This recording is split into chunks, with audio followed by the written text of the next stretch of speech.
Hello, y'all. Welcome. Dr. Nicole Truesdale here. I'm your host and guide for my podcast, Abolitionist Dreamscapes. So this is episode 4, y'all. Episode 4. And today we're going to talk about the relationship between the ancestors and queerness.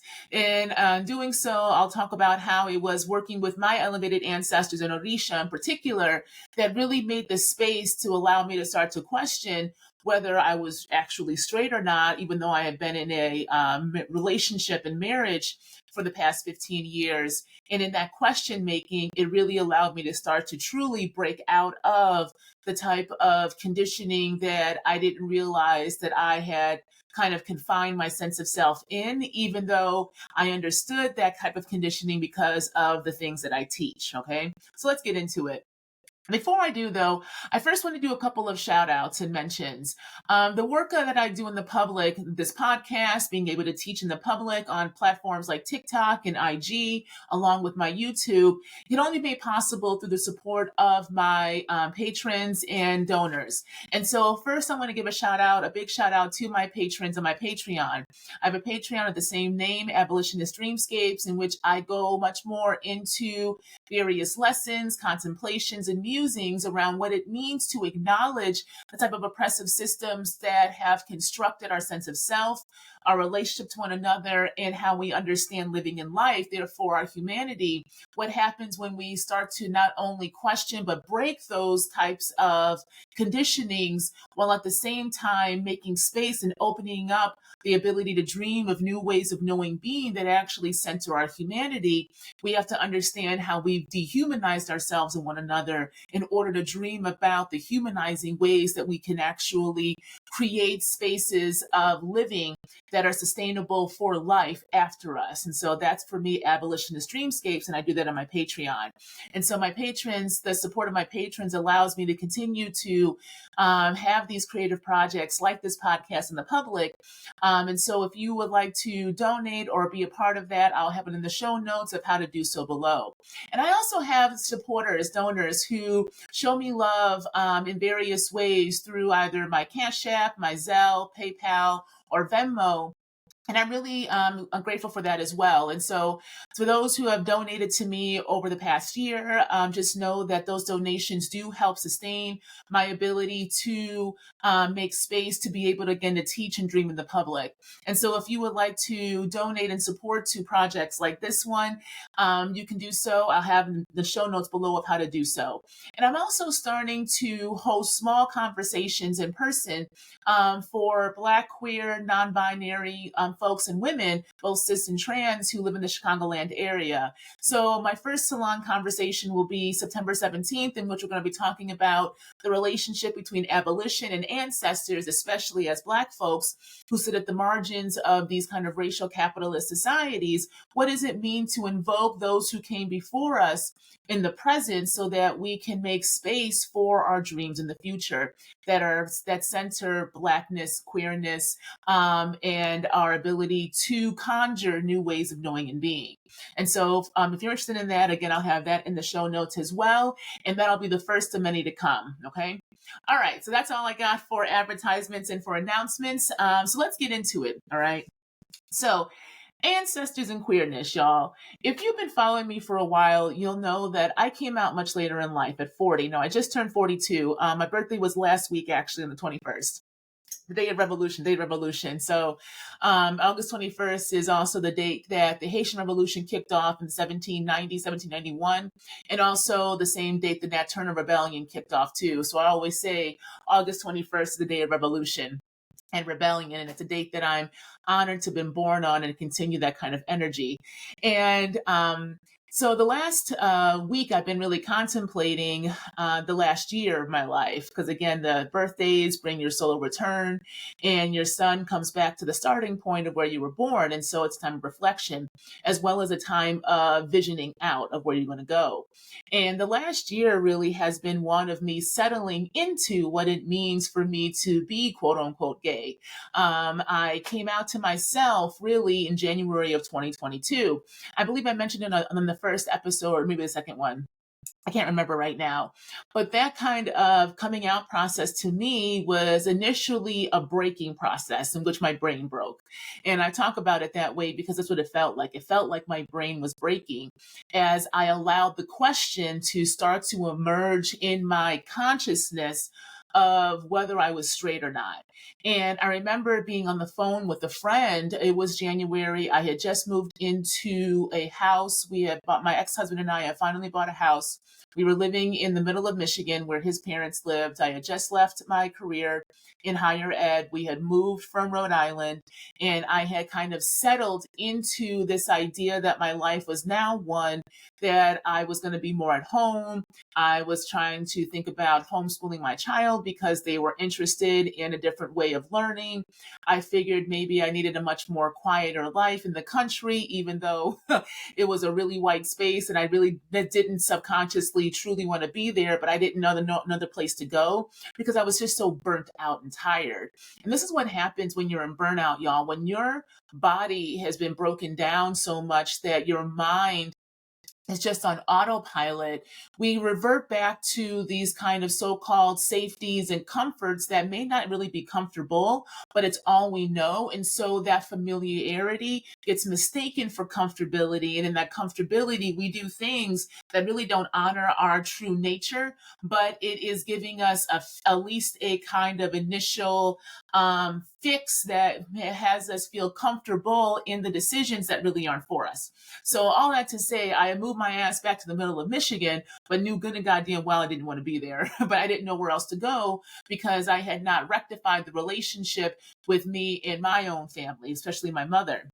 And so I was also running from having to face myself and my past as I was starting to break away from all of the types of identity markers that I held on to that defined me. So academic, intellectual, right, administrator, and these kind of very work focused performances of self. When I let all that go and was just faced with me, right? That's when I got faced with the other types of my reality, which was my relationships and my marriage. And so when I put myself in that kind of isolating space in the middle of Michigan, the country, and then we had finally, after a year of searching, because this is during the height of the kind of lockdowns in which housing prices were crazy. And there was a way that I figured, both of us had figured being in a small town meant that we'd have a better chance of finding a home, but that was not actually accurate at all. Everyone was trying to go to small towns and be in the country because of the work from home kind of phenomenon that was emerging as a new way of us engaging with work in these very capitalistic systems, right? Everyone was trying to figure out what is this thing called life now and living that we're now being faced with. And so when I finally got the house, right, we were in the house, it was palatable how much I realized that this was not my life. It was just me and this man and our child in this small space. And it felt like every day I was wake up and drowning in water. I barely wanted to get out of bed most of the days. And when I did, all I could muster putting on was some sweatpants and a baggy shirt or a sweatshirt and kind of just going through the motions of the day.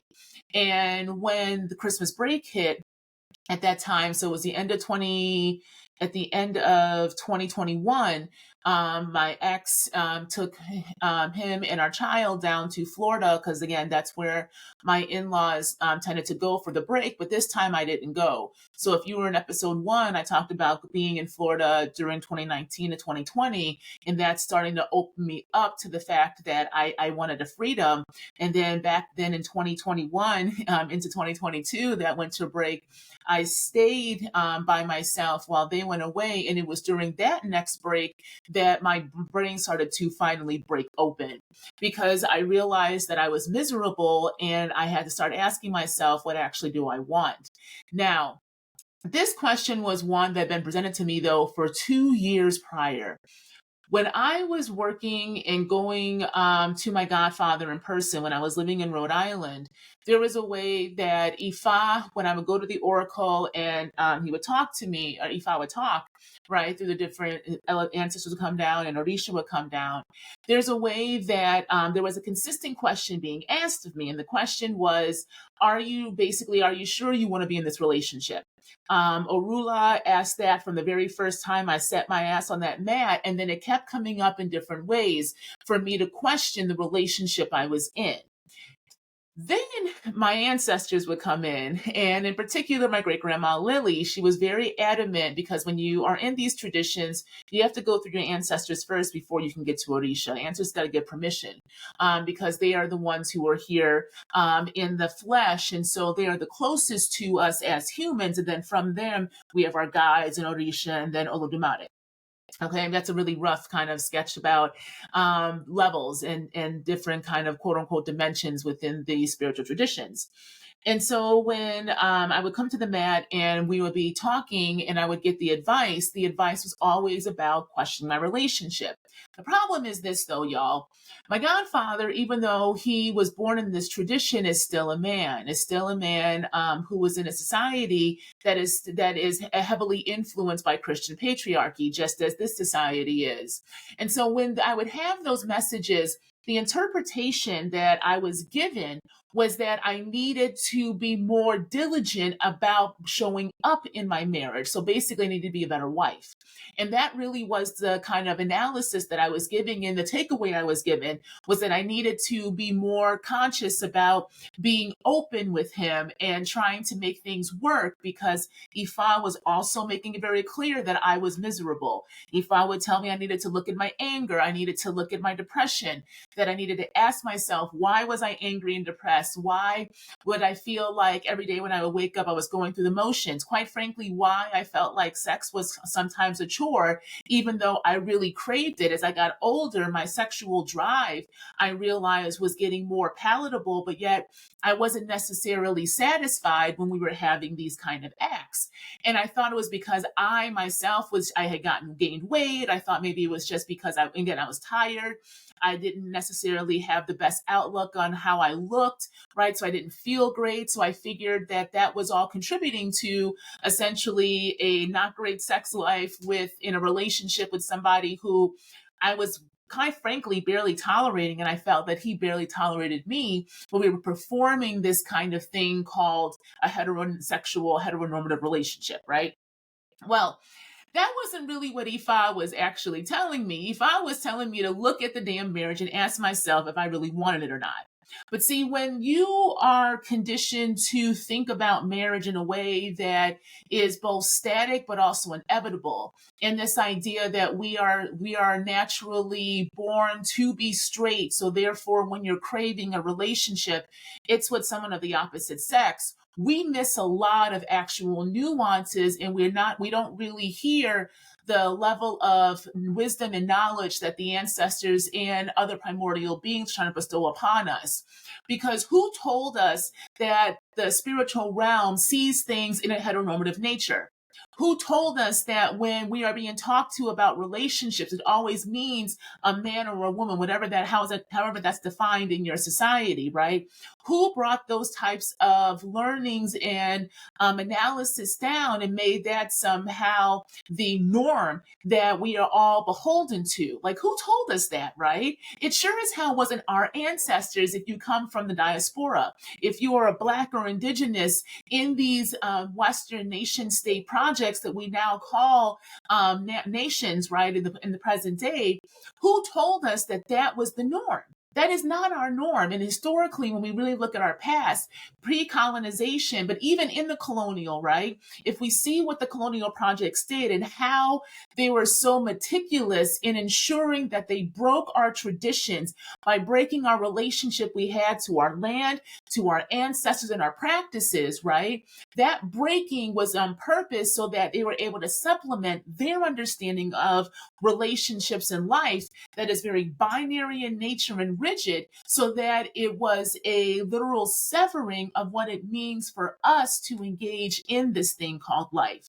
And so even in these traditions that hold on to these more ancient and primordial practices, we have to remember that they were still influenced by these Christian colonial projects. And so for me, when I was going to Ifa from day one, it was not just Ifa and Orula, it was Oshun coming down, Elagua coming down, Obatala coming down, Shango coming down, Ogun coming down.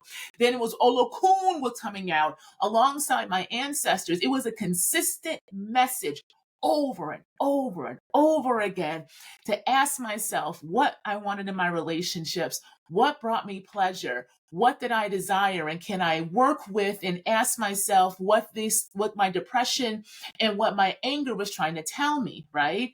But when it's being interpreted by, and we're giving up our sense of kind of self or autonomy in the interpretation to those who are designated as the priest or priestess, the babalawo, the teacher, whoever it is, right?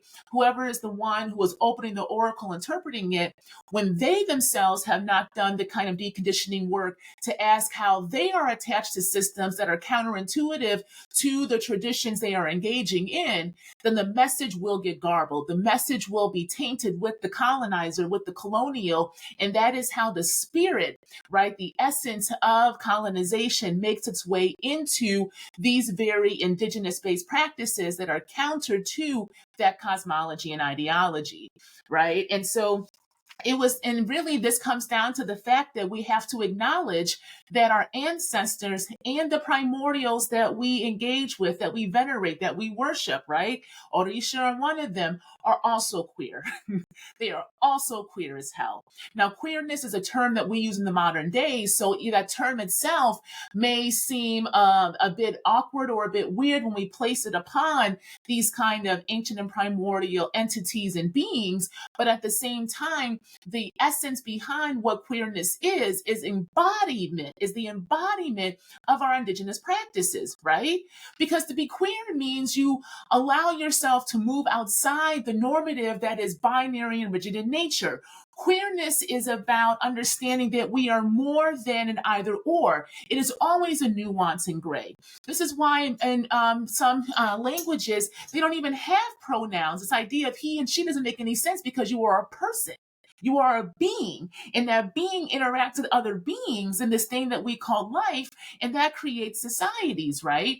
And so when we're thinking about how to return back to our ancient ways, we have to remember that those who we came from did not operate in these same rigid categories and classification schemes that we are operating in today. And so for us to come back to them, we got to come back to self, because our ancestors are in us. They are literally in our body. So the more that we kind of break from the type of conditioning we were told we are, by breaking apart and questioning all of these identities we hold on to, from race to gender to class to sexuality to ability status, to all of it, right? All of it. When we question the kind of foundations of who we are and why we have those assumptions, it starts to create the space for us to get to know the deeper sense of self, which is where our humanity lies. And that is where our ancestors are. That is where the primordials are, the ones who have elevated, but are just needing us to tap back into self so that they can emerge and help guide us into different ways of living that honor our sense of self, because it honors them. And that is what starts to break the coloniality in these societies that keep telling us we are nothing more than the kind of worker who needs to be of service and be put into and settle into relationships that keep us in these same performative worker service roles. Because think about it this way, y'all. Who does marriage serve? Who does marriage really serve in the way it's constructed now between a man and a woman, especially in these Western societies?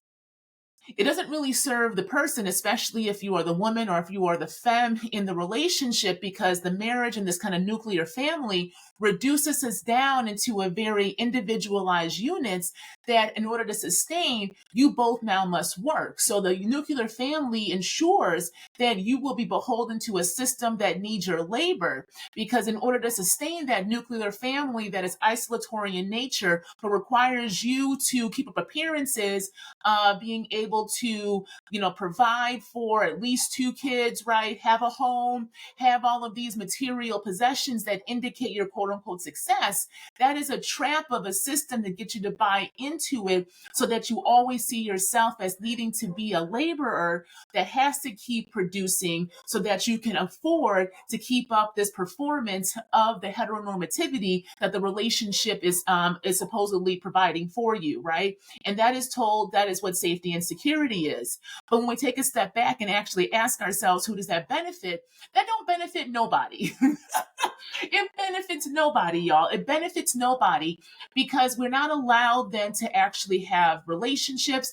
Community is always centered in around where you work, and who you're working with, the types of schoolings we're in and institutions we have access to, then get dependent upon the type of economic income you have because that determines your neighborhood. All those things start to kind of come together, and we realize then that part of the way these societies function and maintain is through keeping us literally sick, ignorant, and in a state of constant burnout because that doesn't allow us to question then whether we really want it or not. And that was what the ancestors were asking me to do, question. That was what Orisa were asking me to do, question. They were asking me to question the fundamentals, foundations of who I thought I was, because I had never given myself the permission or space to do so. And it was a very simple question. Girl, are you really straight? And when that question finally surfaced, when it came to my consciousness, and it really sat in my consciousness in January of 2022, that is when my brain broke. That is when the brain broke and my voice came out, and it finally was like, no, girl, no. And it kept getting louder until I finally articulated it out to a friend on the phone and was like, I think I'm queer. I don't think I'm straight. I mean, at all. And she was like, yeah, keep going. And it just came out. I said, I'm gay. I think I like women. And I've never asked myself that. And it was in that breaking up and that breaking up of the former sense of self of who I was by breaking up with this idea that I had to keep being in a relationship that was not working for either one of us and feeling as if it was my responsibility to fix it because I had had an interpretation from ancestors in Ifa that said I was supposed to fix it. When I allowed myself to sit in my own truth and honor myself, when I went back and reviewed those previous readings, I was able to hear the message very differently. Ifa, Orisha, ancestors, my great grandma Lily in particular, was not asking me to fix a relationship that was already on dying legs. It was asking me to honor myself in the relationship I had with myself so that I could really figure out who to be in relationship with. They were giving me permission to break up with my marriage, quite frankly. But because the person I was going to, even though as a babalawo who had been in tradition since he was born, the culture we are in is one in which when you get married, especially if you have any kind of Catholic influence, right, or Christian influence, it is your responsibility to make it work. And we're told in this society that marriage is work, right? And if you're the woman or the femme in the relationship, you're supposed to be able to accept the fact that your mate may not be able to meet your emotional needs, but that's just what it means to be a man. And how narrow-minded and how narrowing is that for those who identify as men to be made and taught that you don't have the emotional depth to hold space for not only your own emotions, but everybody else's, right? All of it is dehumanizing. All of it does not allow us to show up as ourselves. We show up as identities and performances of those identities that keep us, again, beholden to the structure so that we don't question. So again, we're always in this performance of what we are told benefits society, but does not necessarily benefit us, especially, again, if you Black or Indigenous in these racial capitalist, anti-Black, anti-Indigenous, anti-queer, anti-disabled societies, right, and worlds. When you are in a production, racial, capitalistic focused location, everything gets reduced down to how you can give up more of your labor in your service without getting payment back or any kind of resource or compensation back equal to that labor and service. Because again, this is all an extractive society. And so coming back to this idea of ancestors and queerness, then we have to realize that our ancestors were not just inherently queer, that they were also entities, and they were also these types of locations in our past that showed us different ways of being. Because the queerness of our ancestors is understandings of time that are not linear in nature and progressive, understandings of relationship and family structures that don't reduce us down to these individualistic units that can barely survive. They had understandings of children and child rearing that gave children personhood and weren't just seen as property. The idea again of gender, of strict man and woman, and they have different types of roles and designations that didn't make any sense, especially since many societies were matriarchal. They had different type of economic systems. So queerness of our ancestors reminds us that there was a multitude ways that our people before us figured out how to cohabitate with one another, and it did not revolve around always being conquesting one another. It was not rooted in a violence that said, once I see somebody or something that is different than me, but I want to take what they have because it benefits me, that I can then construct this whole new reality that says I can be justified in doing so because my understanding of God is somehow superior than yours, right? Our ancestors did not have that rigid understanding of life. And so when we're coming into the present and figuring out how do we really abolish these oppressive systems, how do we come back to our sense of self that is not reproductive of oppression, we've got to come back to a realization that queerness in our ancestors is a kind of fundamental interaction that we have to acknowledge. But to acknowledge that, you got to acknowledge the queerness in you. See, and when I say that, how do you feel? What comes up? Do you automatically go to, well, I'm not gay? I didn't say if you were gay. Queerness allows you to sit outside the boundaries of society. Queerness allows you to ask yourself the question.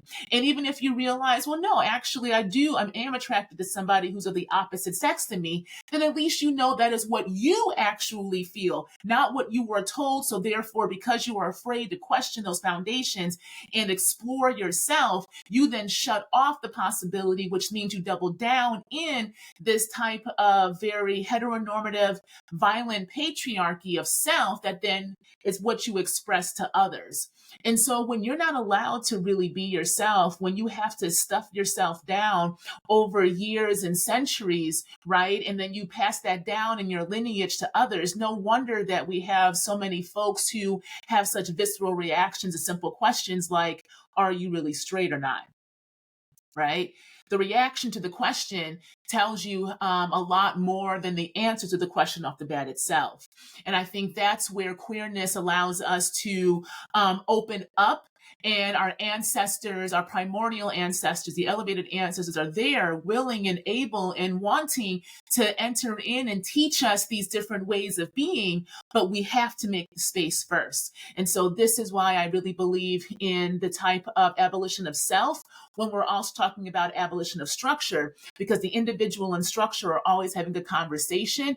You just have to ask yourself which conversation you're having and how is that conversation being influenced. And it is our ancestors and understanding who they were and how they operated and how they had to negotiate and whether those negotiations really work for them or not in the past, that when we can bring those kind of different knowings in the past and the present, it really gives us a different understanding of who we are and where we came from so that we can have different possibilities for futures.